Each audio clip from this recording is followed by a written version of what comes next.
সন্ধ্যার মধ্যে দেশের ৮ অঞ্চলের উপর দিয়ে ঘন্টায় সর্বোচ্চ ৬০ কিলোমিটার বেগে ঝড়সহ বজ্রপাত হতে পারে বলে আশঙ্কা করেছে আবহাওয়া অধিদপ্তর। তাই এসব এলাকার নদীবন্দরকে ১ নম্বর সতর্ক সংকেত দেখাতে বলা হয়েছে। বৃহস্পতিবার সন্ধ্যা ৬টা পর্যন্ত দেশের অভ্যন্তরীণ নদীবন্দরের জন্য দেওয়া এক সতর্কবার্তায় কথা জানানো হয়। আবহাওয়াবিদ হাফিজুর রহমান স্বাক্ষরিত বিজ্ঞপ্তিতে বলেছেন, সন্ধ্যা ৬টার মধ্যে রংপুর, দিনাজপুর, রাজশাহী, পাবনা, বগুড়া, টাঙ্গাইল, ময়মনসিংহ ও সিলেট অঞ্চলের উপর দিয়ে দক্ষিণ অথবা দক্ষিণ পূর্ব দিক থেকে ঘন্টায় ৪৫ থেকে ৬০ কিলোমিটার বেগে অস্থায়ীভাবে দমকা অথবা ঝড়ো হাওয়া বয়ে যেতে পারে।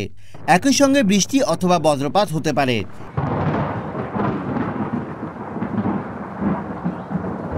এসব এলাকার নদীবন্দরকে ১ নম্বর সতর্ক সংকেত দেখাতে বলা হয়েছে।